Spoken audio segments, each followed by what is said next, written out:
사랑하는 여러분, 엘리야 이야기를 통해서 여러분들에게 말씀드리고 싶은 게 있어요. 그게 뭐냐? 하나님은 무엇을 통해서 당신의 임재와 우리를 인도하시고 이끄시는지를 알리시기를 원하시냐면요, 물론 놀라운 성령의 능력과 막 바람과 막 구름과 막 천지를 진동하고 막 부흥회를 통해서 막 들썩들썩하게 하면서 하나님께서 역사하시기도 해요.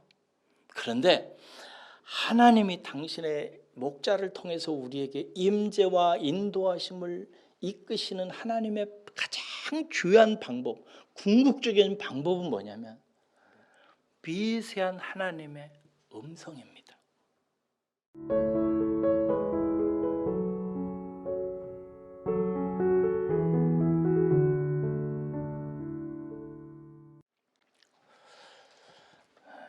지난 주일에 저는 여러분들에게 선한 목자를 아는 양이라고 하는 제목으로 말씀을 드렸습니다. 오늘 본문 말씀 앞에 보면 예수님께서 당신을 가리켜서 나는 선한 목자라 하셨습니다. 그 말씀의 뜻은 예수님이 우리의 생명을 구하시기 위해서 당신의 목숨까지 내어주신다는 뜻이었습니다. 그 선한 목자의 부르심을 입은 우리들은 그분을 통해서 생명을 얻고 풍성한 삶을 살도록 부름을 받은 양입니다. 그런데 선한 목자의 양인 우리가 그분을 통해서 생명을 얻고 풍성한 삶을 사는 방법이 무엇이라고 하셨습니까? 그것은 그 양이 목자를 알고 그 목자의 음성을 듣기 때문이라고 그랬습니다. 그 양이 선한 목자를 통해서 생명을 얻고 그 선한 목자를 문삼아서 들어가기도 하고 나가면서 풍성한 꼴을 얻고 풍성한 삶을 사는 이유는 그 양이 그 목자를 알아보고 그 목자의 음성을 듣기 때문이라고 하셨습니다. 오늘은 여러분, 이 양이 목자의 음성을 듣는 것, 이것이 얼마나 중요하고 신비한 일인지에 대해서 여러분들과 함께 나눠보려고 합니다. 양이 목자의 음성을 듣는 것, 이것이 얼마나 중요하고 신비한 일인지 오늘 이 아침에 여러분 마음에 잘 들어보시기 바랍니다. 이를 위해서 첫 번째 단락 22절에서 29절까지를 잠시 이렇게 훑어보십시오. 대략 이런 이야기입니다. 예수님께서 수전절에 거니시니까 유대인들이 계속 예수님을 따라다니면서 계속해서 물어요. 원문에 보면 이 유대인들이 계속해서 묻습니다. 뭐라고 묻냐면 언제까지 우리의 마음을 이렇게 의욕 가운데 두냐고. 당신이 그리스도라면 그리스도라고 분명히 말하라고 이렇게 본문에 나와 있죠. 근데 원문에 읽어보면 이런 뉘앙스입니다. 언제까지 우리의 영혼을 이렇게 격동만 시키십니까? 이 사람들은 예수님이 하시는 말씀과 행적을 통해서 막 영혼이 깊은 곳에 의욕과 막 믿음의 세계가 막 격동을 일으키는 거예요. 혼란이. 그러면서 당신이 그리스도라면 그리스도로서의 정체를 밝히 드러내달라고 얘기를 합니다. 그러자 주님께서 이렇게 말씀하세요. 내가 너희들에게 말했는데 너희들이 믿지 않는다. 내가 아버지의 이름으로 행한 일들을 너희들이 보면은 내 정체가 그리스도라고 하는 사실을 알 것이다 라고 이렇게 말씀하세요. 그러면서 말하기를 그들이 믿지 않는 이유에 대해서 주님께서 이렇게 말씀하세요. 너희가 내 양이 아니기 때문이다. 너희가 내 양이 아니기 때문에 너희들이 내 말을 듣지를 못하는 것이다. 내 양은 내 음성을 들으며 나는 그들을 알고 그들도 나를 알고 따르게 되어 있다라고 얘기해요. 결론적으로 예수님의 답변은 뭐냐면 그들이 예수님께 속한 양이 아니기 때문에 예수님이 말씀을 하셔도, 목사가 말을 해도, 아무리 세상에 예수는 그리스도라고 얘기해도 알아듣지 못한다는 것입니다. 여러분, 이 말이 중요한데요, 잘 마음에 새기세요. 선한 목자이신 예수님하고 그의 부르심을 입은 양하고의 실제 삶에서의 생명적인 관계는 무엇을 통해서 만들어지는지 아세요? 다시요. 우리의 목자이신 선한 목자이신 예수님하고 그의 양인 우리들의 실제 삶 속에서 생명적인 관계, 정말 중요한 관계는 무엇으로 만들어지고 누리게 되는지 아세요? 목자의 음성입니다. 말씀이에요. 목자는 양을 늘 부릅니다. 제가 지난 시간에 중동의 그 목자들의 이야기를 했습니다. 한 집에서 양을 사면 그 양을 목자의 음성을 알아듣기까지 훈련하는 이야기를 드렸습니다. 그렇게 일정한 훈련의 과정을 거치면 그 양은 자기의 주인의 음성을 분명하게 구별한다고 그랬어요. 예수님이신 우리의 목자를 우리가 어떻게 구별하고 그분을 통해서 생명을 얻고 어떻게 풍성한 삶을 사는가, 그분이 우리를 늘 부르세요. 부르시고 그에게 속한 양은 그의 음성을 듣습니다. 이것이 핵심이에요. 왜 그러냐면 여러분, 왜 목자와 양 사이의 생명적인 실제 삶에서의 관계가 음성이냐 하는 것은, 여러분, 양에 한 가지 큰 핸디캡이 있다고 그랬죠. 뭐라고 그랬어요? 눈이, 시각이 바로 앞에 몇 미터 정도만 보지 멀리는 못 본다고 그랬죠. 그래서 목자가 양을 인도할 때는, 그리고 양이 목자의 존재와 인도를 확인하는 방법은 음성을 통해서 하는 것 외에는 없어요. 음성을 통해서 하는 것입니다.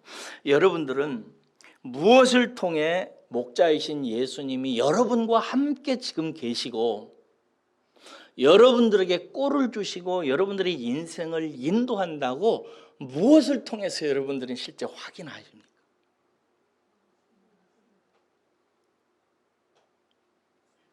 여러분들이 신앙생활하면서 예수님이 여러분 목자 맞지요? 벌써 소리가 작아지네. 자신이 없어져서. 예수님이 여러분 목자 맞지요? 예수님이 여러분과 함께 계신 거 믿으시나요? 여러분들의 생명에 꼴을 주시고 여러분의 삶을 지키시고 보호하시고 인도하신다는 거 믿으시나요? 무엇을 통해서? 어떤 사람은 어떤 기적이나 큰 성공이나 세상을 압도하는 어떤 하나님의 역사, 이런 걸 통해서 하나님이 계시다는 것을 확인하고 싶어하고, 사업이 잘 되게 한다거나 질병을 치료시켜 주거나 이런 것을 통해서 하나님이 나 사랑한다라는 걸 확증하고, 우리 자식이 잘 되거나 집안이 어떻게 형통하거나 이런 걸 통해서 하나님이, 우리 예수님이 내 인생의 목자로서, 우리 가정의 목자로서 우리의 가정과 나를 인도하는구나 라고 확증하려고 하는 사람이 있어요. 그거 맞기도 해요. 그러나 여러분, 적어도 하나님은 그런 방식으로 목자이신 예수님이 우리와 함께 하시고 우리를 인도하시고 꼴을 먹이신다는 사실을 보여주시기를 원하시지는 않습니다. 그래서 반드시 하나님이 양으로 부름을 받은 성도로 하여금 목자이신 예수님의 음성에 반응하도록 가르치세요. 그래서 그 목자의 음성을 들어야 돼요. 여러분들을 축복합니다. 예수님의 음성을 듣는 날이 오시기를 주의 이름으로 축복합니다. 여러분, 엘리야를 통해서 제가 이 사실을 얘기하려고 그래요. 열왕기상 18장에 보면 엘리야 이야기가 나와요. 엘리야는 진짜 좋은 청년이었어요. 하나님께 부름받은 선지자였고, 그런데 이 청년의 가슴 속에는요, 불타는 열심이 있었습니다. 뭐였냐면 그때 당시에 이스라엘 모든 사람들이 아합 왕과 그의 아내 이세벨이 다스리는 시대에 하나님을 따르는 마음을 버리고 예배를 안 드렸다는 얘기는 아니에요. 제사 안 드렸다는 얘기도 아니에요. 다 예배도 드리고 제사도 드렸어요. 그런데 그들의 마음이 하나님을 마음에 두지 아니하고 바알과 아세라 신상 같은 것에 마음이 빼앗겼어요. 그 꼴을 보면서 엘리야가 일생의 꿈을 갖습니다. 열망을 품어요. 그래서 이스라엘 하나님의 백성을 하나님께로 마음을 돌이켜야 되겠다. 이게 꿈을 가져요. 근데 이게 만만치가 않잖아요. 그래도 어느 날 가슴에 불이 타가지고 견디지를 못해가지고 인생 일대에 모험을 겁니다. 자기 생명을 던져요. 어떻게 했냐면 그 바알의 선지자들에게 가가지고 바알의 선지자 450명하고 아세라 신을 섬기는 아세라 선지자 400명에게 전투를 겁니다. 무슨 전투냐면 너희들하고 나하고 갈멜산에 모여가지고 제단을 쌓고 너희들이 신을 부르고 나도 내 여호와를 부를 것이다. 부르자. 그래서 어느 신이 우리가 쌓아서 드리는 제단에 불로 임해서 응답하는지에 따라서 너희들의 신이 임하면 나를 죽여라. 반대로 나 여호와가 임하면 너희들이 죽는 것이다 라고 하고 승부를 걸어요. 그래서 바알 신을 섬기는 선지자들 450명하고 아세라 신을 섬기는 400명 950명하고 1대 950으로 전쟁을 시작합니다. 그래서 갈멜산에 올라가서 제단을 쌓고 각자의 신을 불러서 신이 임하도록 하는 거예요. 얼마나 큰 전쟁이에요. 먼저 이방의 제사 선지자들이 신을 부릅니다. 그들의 제단을 쌓고 제물을 놓고 그들이 섬기는 바알신과 아세라신을 임하라고 막 부르기 시작합니다. 이른 아침부터 막 부르기 시작합니다.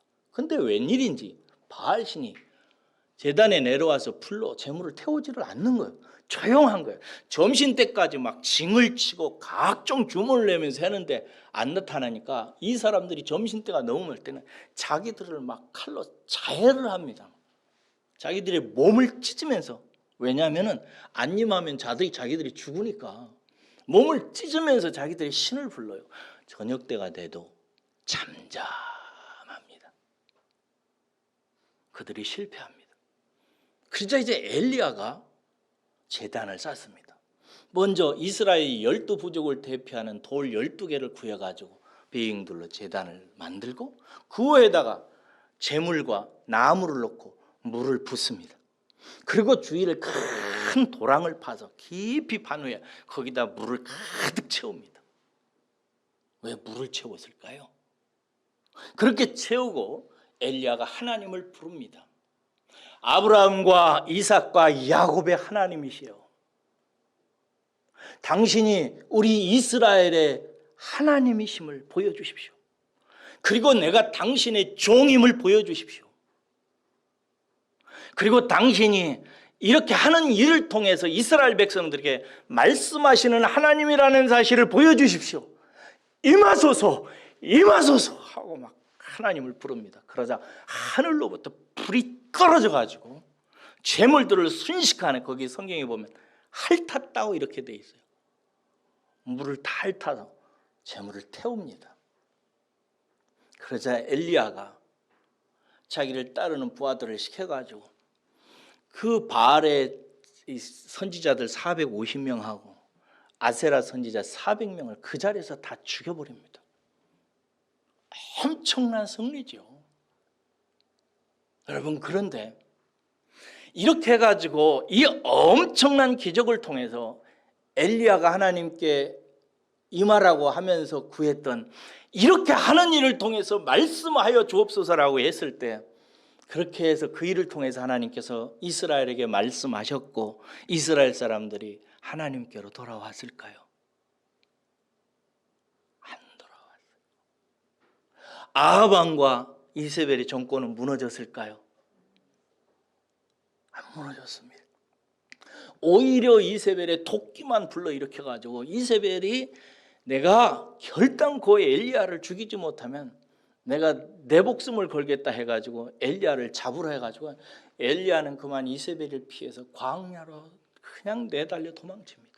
얼마나 숨가쁘게 도망쳤는지 가다가 로뎀나무 하나 발견해서 거기서 쓰러져 가지고 지쳐서 일어나질 못해요. 그리고 신음하는 소리로 자기가 불렀던 그 하나님께 말씀드립니다. 주님, 여기서 나를 데려가십시오 하면서 죽기를 구해요. 나 그만 살고 싶다고. 그러자 하나님께서는 천사를 보내서 그에게 먹을 것을 먹이시고 그의 온몸을 마사지 해가지고 회복시킨 후에, 다시 건강을 회복시킨 후에 광야에 있는 여호와의 산 호렙산으로 부릅니다. 그래서 40일 40주야를 달려가가지고 호렙산 광야에 가서 그 산 동굴에서 엘리야가 있습니다. 그럴 때 어느 날 하나님께서 엘리야를 밖으로 불러내요. 산 위에 세우십니다. 그리고 말씀하십니다. 네가 여기에 왜 있느냐. 그러자 엘리야가 말합니다. 나는 열심히 유독하오니, 성경에 이렇게 돼 있는데 이게 무슨 말이냐면 내가 최선을 다했다. 온 열정을 다해서 최선을 다했는데 이스라엘 사람들은 당신을 버렸고 그 이스라엘 사람들이 오히려 당신의 선지자들을 죽였고 나 하나 남았습니다. 이제 하나님께서 산 위에 똑바로 서라. 엘리야를 똑바로 세웁니다. 그리고 하나님께서 그 산 사이로 슉 지나가십니다. 슉 지나가시는데 큰 바람이 일어납니다. 큰 바람이 일어나서 이 엘리야 앞에 있는 산이 두 조각이 됩니다. 산이 갈라져요. 그리고 앞에 있는 바위들이 터져서 갈라지기 시작합니다. 그런데 성경에 뭐라고 기록하였냐면 거기에 여호와께서 계시지 아니하였다 이렇게 되어 있어요. 큰 바람과 갈라지는 바위를 보면서 엘리야는 여호와를 발견할 수가 없었습니다. 그 다음에 지진이 일어나면 땅이 막 흔들려요. 땅이 흔들리더니 땅이 갈라집니다. 갈라진 사이에서 막 불이 막 용암이 터져나와요. 그 일이 있고 난 성경은 또 말합니다. 거기에도 여호와는 계시지 아니하였다. 여러분, 하나님은 큰 바람을 통해서도 바위를 갈라서도 그리고 땅을 가르고 용암덩어리를 폭발시키면서도 그걸 통해서 엘리야에게 하나님의 존재, 임재, 함께하심, 인도하심을 나타내 보여주시기를 원치 아니하셨습니다. 엘리야가 낙심을 합니다. 하늘과 땅과 엘리야 사이에 조용한 침묵이 흐릅니다. 조용해집니다. 이때 엘리야의 귀에 소리가 납니다. 이 소리를 엘리야가 듣자 그 자리에서 얼굴을 가립니다. 이게 뭘 뜻하는지 아시죠? 얼굴은 하나님과의 교제를 의미하는데 하나님이 앞에 나타나신 것을 알았기 때문입니다. 얼굴을 가립니다. 그리고 성경에 뭐라고 있냐면 그 소리가 엘리야에게 들어갔다 이렇게 돼요. 그 소리가 엘리야의 가슴에, 그 소리가 엘리야의 영혼에 들어갑니다. 그러자 성경은 그 다음에 뭐라고 하냐면 그 소리 안에 여호와께서 계시더라 이렇게 돼 있어요. 그 소리 안에 여호와께서 거기 계셨다 이거예요. 사랑하는 여러분, 엘리야 이야기를 통해서 여러분들에게 말씀드리고 싶은 게 있어요. 그게 뭐냐? 하나님은 무엇을 통해서 당신의 임재와 우리를 인도하시고 이끄시는지를 알리시기를 원하시냐면요, 물론 놀라운 성령의 능력과 막 바람과 막 구름과 막 천지를 진동하고 막 부흥회를 통해서 막 들썩들썩하게 하면서 하나님께서 역사하시기도 해요. 그런데 하나님이 당신의 목자를 통해서 우리에게 임재와 인도하심을 이끄시는 하나님의 가장 중요한 방법, 궁극적인 방법은 뭐냐면 미세한, 엘리야에게 그 표현에 나오는 미세한 소리가 들렸다는데 미세한 하나님의 음성입니다. 여러분들은 지금까지 신앙생활을 하면서 이 목자의 미세한 음성을 들어보신 적이 있습니까?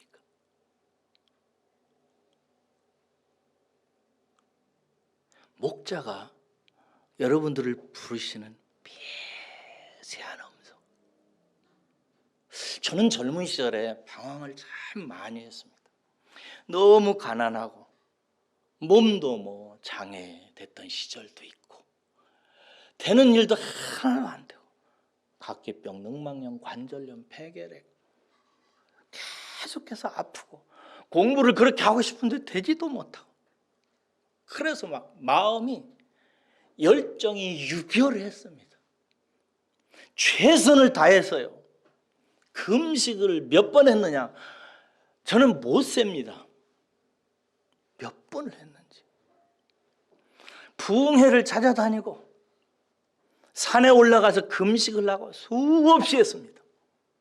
그때마다 그 하나님의 역사를 받고 어느 정도 은혜를 받았습니다. 그러나 여러분, 그런 것들은 잠시뿐이고 내 마음속에 하나님이 나와 함께 계시고 나의 목자이시고 내 인생을 인도한다고 하는 확증을 한 번도 받지를 못했습니다.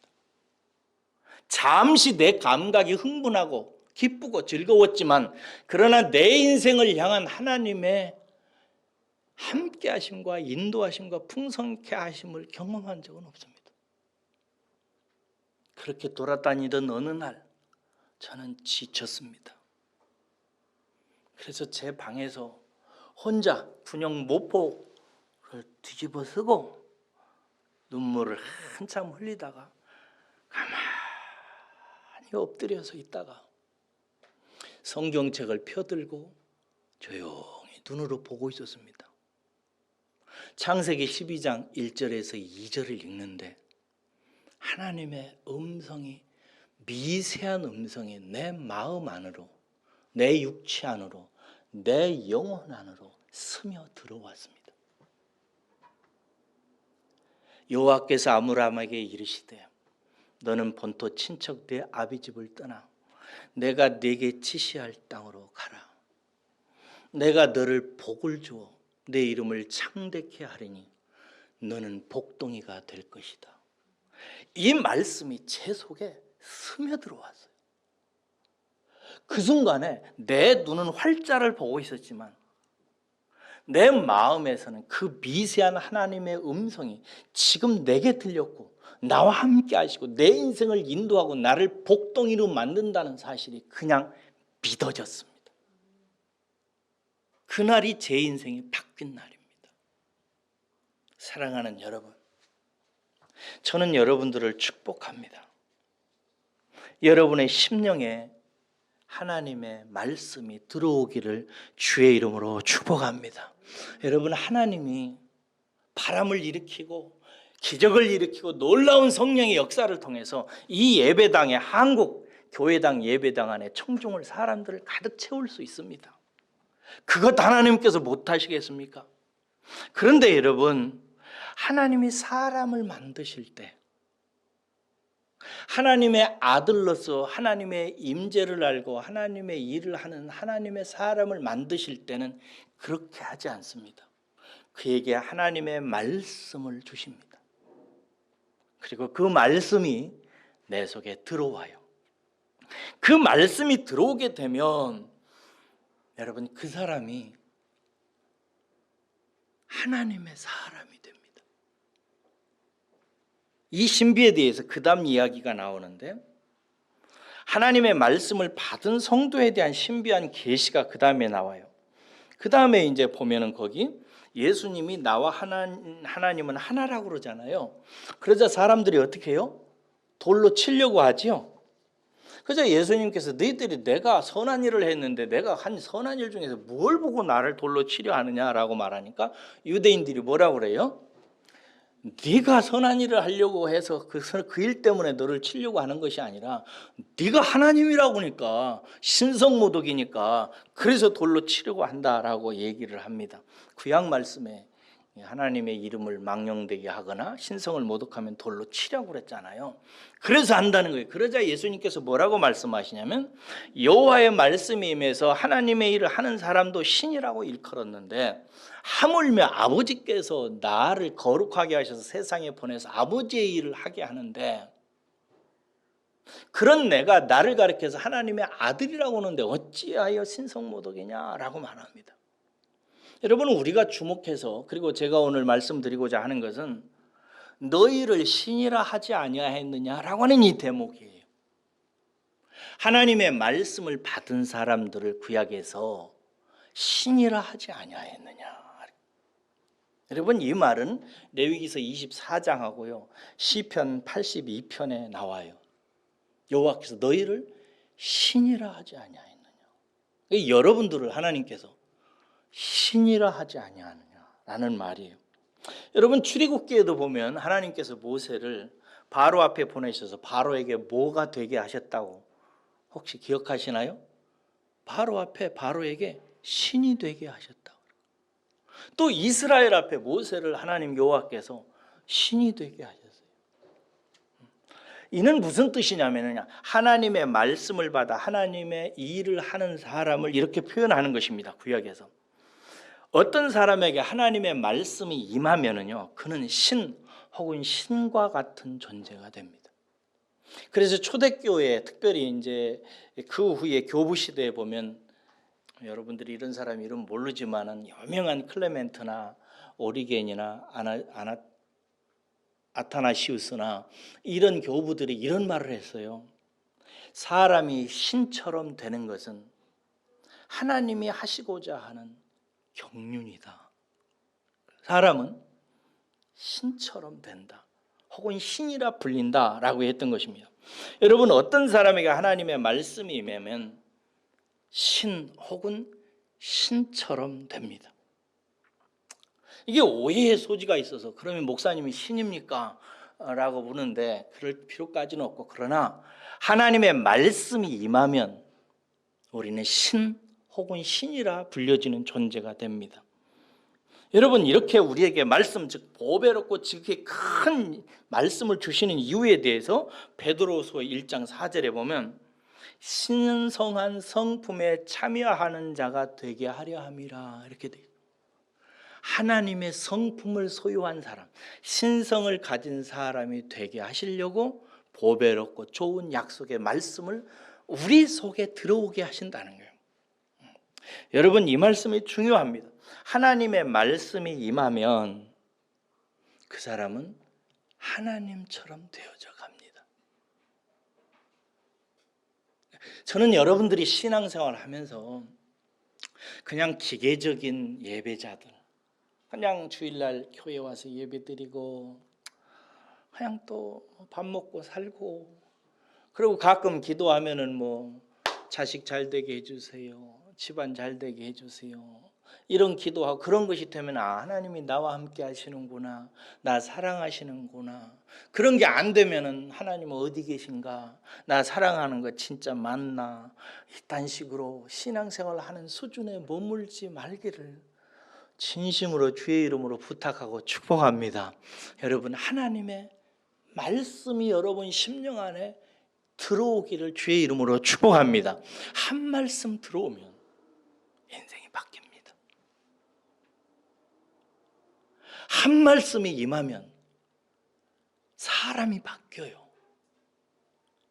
그러니까 그냥 신앙생활 하지 마시고, 사랑하는 여러분의 심령에 하나님의 말씀이, 레마의 말씀이라고 제가 설명하는데, 그냥 객관적인 하나님의 말씀을 흔히 이제 우리는 로고스라 이렇게 얘기하고, 그 말씀이 우리 속에 들어와서 나에게 큰 깨달음이 되고 나를 변화시키는 말씀으로 들어올 때 이걸 레마라고 이렇게 구분을 하는데, 레마의 말씀이 들어오면 이렇게 되는 것입니다. 제가 그 전에 한 친구를 전도를 했죠. 전도를 했는데 이 친구가 신앙생활을 한 1년 가까이 하다가 어느 날 저를 만나서 낮이었는데요. 갑자기 저를 만나자고 그래서 나갔는데 그놈의 집하고 우리 집하고 중간쯤에서 만났는데 뛰어오더라고요. 뛰어가지고 내 손을 잡고 이 친구가 그러는 거예요. 내가 하나님의 음성을 들었다고.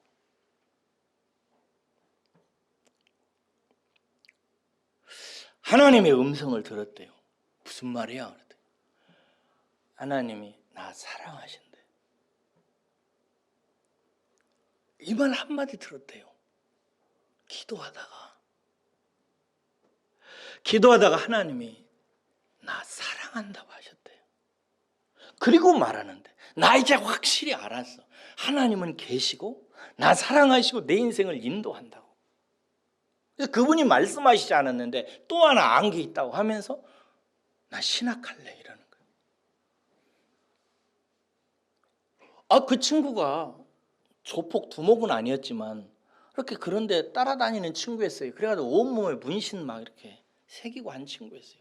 그리고 학교도 중학교밖에 안 나왔고 시골에서 어장에 나가서 바닷일 하는 그물일 하는 친구였어요. 근데 신학을 한대요. 그래서 제가 못마땅했어요. 그래서 잘 기도해봐 그러고 그랬어요. 근데 그 친구 지금 목사 돼서 사역하고 있습니다. 하나님의 음성 하나요. 이거요.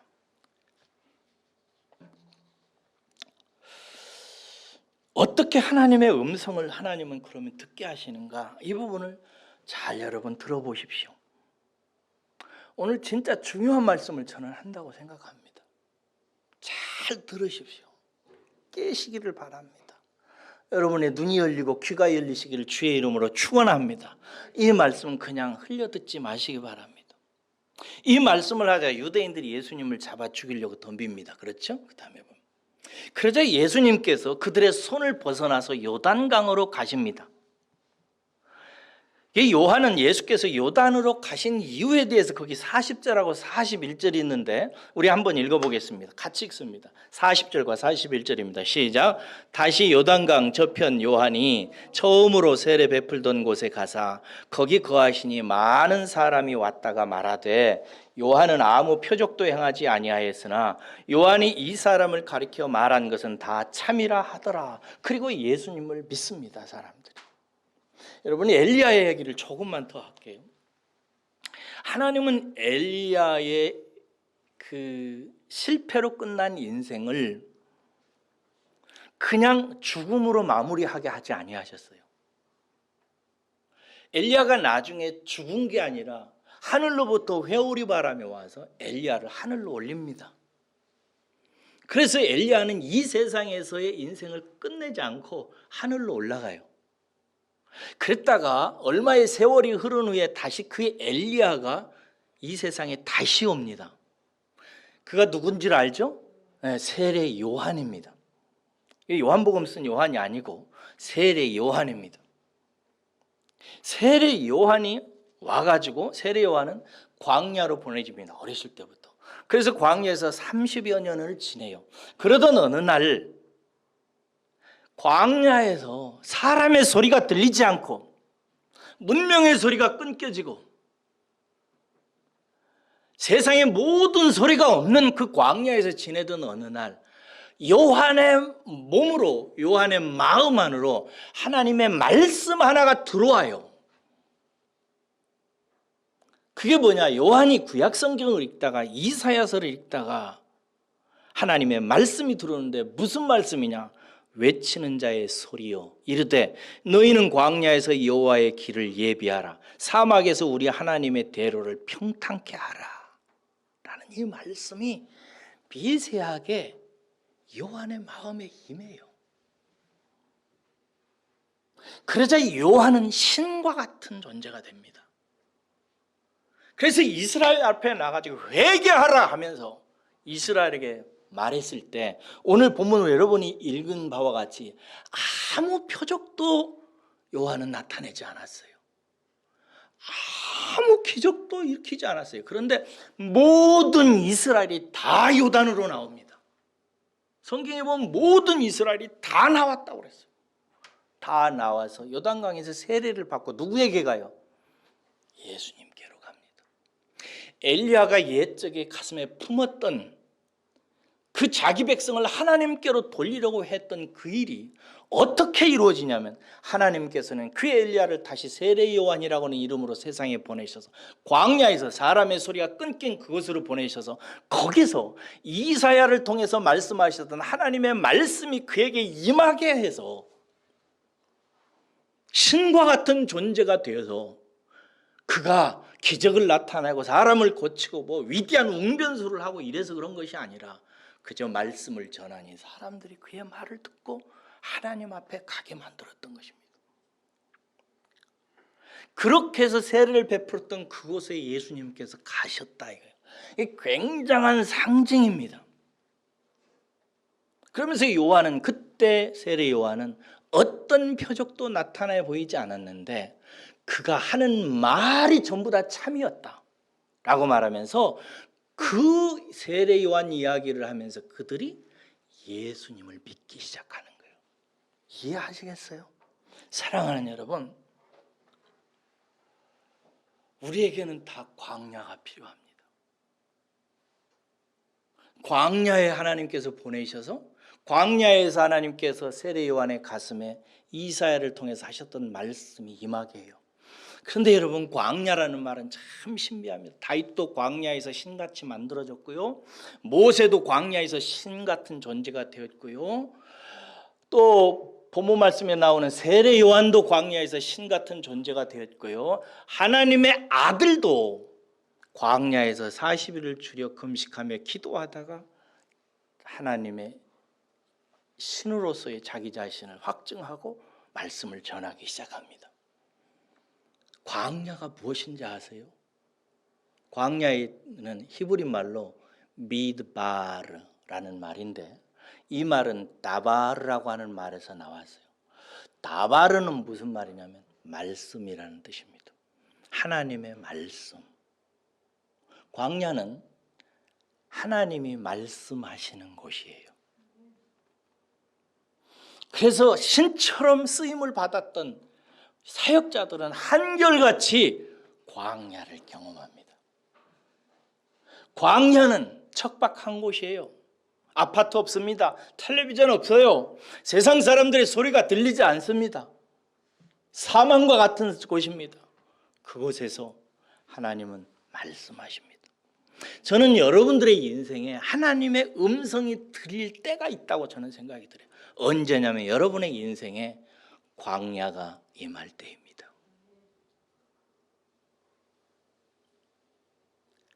아, 내가 지금 광야에 있구나. 내가 광야 한복판에 있구나. 그때 사랑하는 여러분, 목자의 음성을 들으십시오.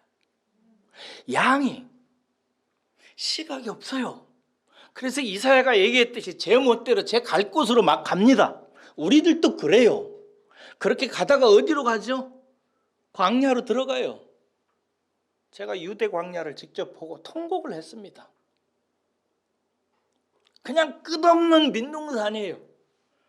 거기에 빠지면 어디가 길인지 찾을 수가 없어요. 양들이 그 유대 광야에서 목자들이 유대 광야로 데리고 나갑니다. 왜냐하면 거기에 이른 비와 늦은 비가 내리면 조그만 풀이 돋아나니까. 근데 거기에 인도함을 받은 양이 그냥 자기 눈에 오른 대로 앞만 보고 돌아가다가 길을 잃어버려요. 그러면 그 양이 길을 잃어버렸을 때 그 광야를 채우는 게 뭔지 아세요? 목자의 음성이에요. 양의 이름을 목자가 부릅니다. 똑순아, 철수야, 이 바보야, 어디 있느냐 하고 불러요. 그러면 양은 그 목자의 음성을 듣고 하고 목자가 있는 곳으로 오는 거예요. 우리가 광야 같은 인생에 처해질 때, 힘들 때, 그때가 광야예요. 돈벌이가 잘 안 되고 자식이 속썩이고 몸에 병이 임하고 사람들은 내게서 떠나고 하나도 의지할 수 없고 아무것도 볼 수 없는 그때가 광야라고요. 그때 그 광야를 채우는 게 뭐라고요? 여호와의 목자의 음성이라고요. 내 딸아, 내 아들아, 얘야, 얘야 하고 불러요. 그런데 대부분의 성도는 귀가 어두워가지고 듣지를 못해요. 못 들어요. 여러분들은 귀가 열리시기를 주의 이름으로 축원합니다. 근데 그 광야에서 목자가 미세하게 음성을 들려줘요. 그러니까 힘들고 어려울 때 어떻게 하셔야 되냐면, 이 말을 잘 들으세요. 힘들고 어렵고 광야 같은 인생이 되거든 사람 찾지 마세요.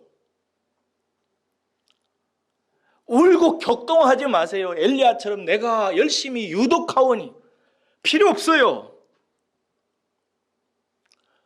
조용히 자기 방에서 혼자 말씀을 보면서 하나님께 귀를 쭉 세우고 하나님의 음성을 기다리세요.